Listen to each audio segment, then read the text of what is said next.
വനമന്ത്രി മാധ്യമങ്ങളെ കാണുന്നു. അന്വേഷണം നടത്താൻ അവർ തയ്യാറായിട്ടുണ്ട്, പരിശോധന നടത്താൻ അവർ തയ്യാറായി. അപ്പോൾ വളരെ സംയുക്തമായാണ് ഈ എല്ലാ കാര്യങ്ങളും ചെയ്യുക. അതുകൊണ്ട് മറ്റൊരു കാര്യമുള്ളത്, ഇതിൽ എന്തെങ്കിലും ഉണ്ടോ, വീഴ്ചയുണ്ടോ തുടങ്ങിയ പ്രശ്നങ്ങൾ സ്വാഭാവികമായും ഉയർന്നു വരാനിടയുണ്ട്. അത് പരിശോധിക്കാൻ ഒരു വിദഗ്ധ സമിതിയെ രൂപീകരിക്കാനാണ് ഇപ്പോൾ സർക്കാർ തീരുമാനിച്ചത്. ഒരു 5 അംഗ വിദഗ്ധ സമിതിയാണ്. അതിൽ നിന്ന് വിജിലൻസിന്റെ പ്രതിനിധി ഉണ്ടാകണം, വെറ്റിനറിയുടെ പ്രതിനിധി ഉണ്ടായിരിക്കണം, ഈ രംഗത്ത് പ്രവർത്തിക്കുന്ന NGOകളുടെ ഏതെങ്കിലും ഒരു നല്ല ഉത്തരവാദിത്തമുള്ളവർ ഏതെങ്കിലും ഒരു പ്രതിനിധി ഉണ്ടായിരിക്കണം. അങ്ങനെയുള്ള ഒരു ലീഗൽ എക്സ്പേർട്ട് ഉണ്ടായിരിക്കണം, ഫ്ലൈയിങ് സ്ക്വാഡിലെ ആളുകളും ഉണ്ടായിരിക്കണം.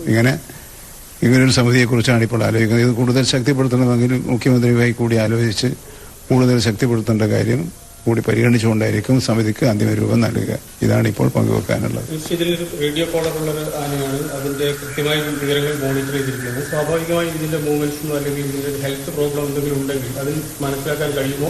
അത്തരത്തിലുള്ള പരിശോധനകൾ നടത്തിയിട്ടുണ്ട്. അല്ല, നമ്മൾ ഇന്നലെ രാത്രി വൈകും വരെ നമ്മൾ ശ്രമിച്ചത് ഈ തണ്ണീർക്കൊമ്പിനെ പിടികൂടാനുള്ള മാർഗങ്ങളാണ് ആലോചിച്ചത്. പിടികൂടി കഴിഞ്ഞാൽ മാത്രമല്ലേ മറ്റു കാര്യങ്ങളെക്കുറിച്ച് ആലോചിക്കുക. അപ്പോൾ ജനങ്ങളുടെ ആശങ്കയായിരുന്നു ഏറ്റവും മുൻപന്തിയിലുണ്ടായിരുന്നത്.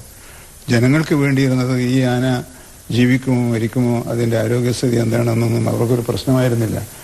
ഇതിൻ്റെ ഒരു വീഴ്ച തന്നെയാണ്. കാരണം ജനങ്ങൾ ഇത്തരം കാര്യങ്ങളിൽ വളരെ പ്രകോപനപരമായി ഇടപെടുന്നത് എത്രത്തോളം ആശാസ്യമാണ് എന്ന ഒരു ആലോചനക്ക് കൂടി ഇതുവഴിയല്ല. പക്ഷേ ഭാഗ്യവശാൽ മാനന്തവാടിയിലെ ജനങ്ങൾ പ്രകോപിതരായിട്ടില്ല എന്നാണ് എനിക്ക് കിട്ടിയ റിപ്പോർട്ട്. അവിടെ നല്ല നിലയിൽ സഹകരിച്ചു എന്നാണ് എനിക്ക് കിട്ടുന്ന റിപ്പോർട്ട്.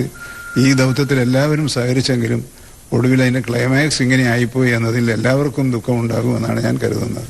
ഒരു കാര്യമാണ്, ഇപ്പം അരിക്കൊമ്പിന്റെ കാര്യത്തിലാണെങ്കിൽ അതിനെ ഓരോ ദിവസവും അല്ലെങ്കിൽ ഓരോ 12 മണിക്കൂർ കൂടുമ്പോഴും അതിന്റെ ഹെൽത്തിനെ കുറിച്ചുള്ള വലിയ രീതിയിൽ ഒബ്സർവേഷൻ നടത്തുകയും അത് ഹെൽത്തി ആണ് എന്ന് ഉറപ്പുവരുത്തുകയും ചെയ്തിട്ടുണ്ട്. ഇവിടെ അത്തരത്തിലൊരു പരിശോധന നടന്നിട്ടുണ്ടോ, അഥവാ അതിൽ വീഴ്ച വരുത്തി എന്നാണോ സാറിന് പറഞ്ഞത്? അല്ല, അത് പൊതുനിരീക്ഷണം നടത്തിയിട്ടുണ്ടല്ലോ.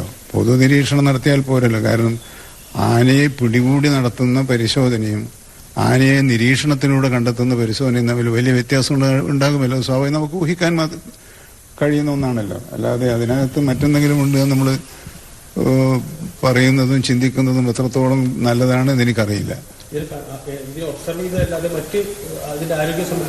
അല്ല, മറ്റ് റിപ്പോർട്ടുകളല്ലേ നോക്കാൻ പറ്റുള്ളൂ. റിപ്പോർട്ടുകൾ പരിശോധിക്കുക, ഒബ്സർവേഷനിൽ നിർത്തുക, അതിന്റെ അടിസ്ഥാനത്തിൽ ഒരു നിഗമനത്തിലെത്തുക. ആ നിഗമനം വിദഗ്ധ ഡോക്ടർമാരടങ്ങുന്ന വെറ്റിനറി സർജന്മാരടങ്ങുന്ന ഒരു സംഘമാണല്ലോ നടത്തിയിട്ടുള്ളത്. പക്ഷേ അത് എത്രത്തോളം 100% പെർഫെക്റ്റ് ആയിക്കൊള്ളണമെന്നില്ലല്ലോ.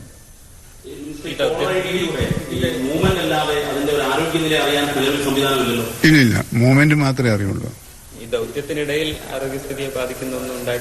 ഇല്ലില്ല, കാരണം നിങ്ങൾ കണ്ടതാണല്ലോ. ആകെ എത്രയോ മണിക്കൂറുകൾക്ക് ശേഷമാണ് മയക്കുവെടി വെക്കാനുള്ള സാഹചര്യം ഉണ്ടായത്. മയക്കുവെടി വെച്ചപ്പോൾ തന്നെ അവിടെ 1ാമത്തെ ഡോസ് കൊടുത്തപ്പോൾ തന്നെ സാധാരണ നിലയിൽ ഉണ്ടാകേണ്ട വിധത്തിലുള്ള അത് എഫക്റ്റ് ചെയ്തിട്ടില്ല എന്ന് നമുക്ക് എല്ലാവരും കണ്ടതാണ്. 2ാമത്തെ ഡോസും കൂടി കൊടുത്തപ്പോഴും വലിയ ഇഫക്റ്റ് ഒന്നും കണ്ടില്ല. അപ്പോൾ അത് സൂചിപ്പിക്കുന്നത് നമുക്കൊരു പുറത്തുനിന്ന് നോക്കുന്ന ഒരു 3ാമതൊരാൾക്ക് തോന്നുന്നത് ആനയ്ക്ക് ഒരു അസാധാരണ സ്വഭാവം. വനമന്ത്രിയാണ് ഇപ്പോൾ മാധ്യമങ്ങളെ കണ്ടുകൊണ്ടിരിക്കുന്നത്. ഇക്കാര്യം വനമന്ത്രി സ്ഥിരീകരിക്കുകയാണ്. എങ്ങനെ മരണം സംഭവിച്ചു എന്ന കാര്യത്തിൽ പരിശോധന ഉണ്ടാകുമെന്ന് വനമന്ത്രി പറയുന്നു. നമുക്ക് വളരെ പെട്ടെന്ന് ഈ വാർത്തയിലേക്ക് തന്നെ തിരിച്ചു വരാം, ഇടവേളയ്ക്ക് ശേഷം.